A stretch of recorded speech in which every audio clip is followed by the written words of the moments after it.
pendengar yang budiman, ini adalah kegiatan yang dilaksanakan oleh Kampung Gla Menasah Dea, yaitu acara Tunang Gelayang.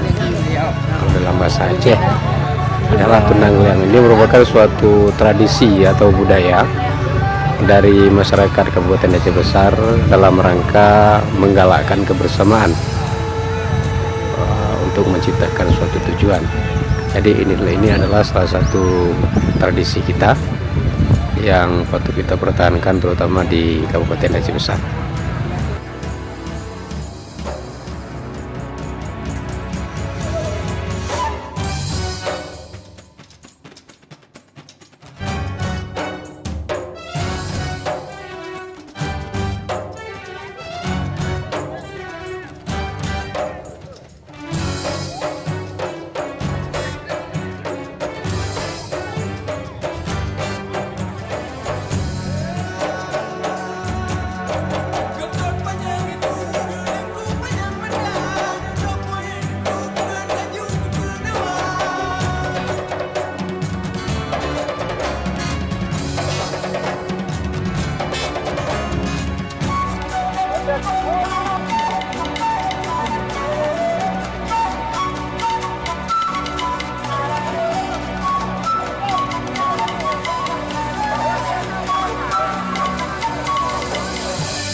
Ini saja liputan kami dari lapangan bola Gla Menasah Dea, Kecamatan Kurung Jaya, Kabupaten Aceh Besar.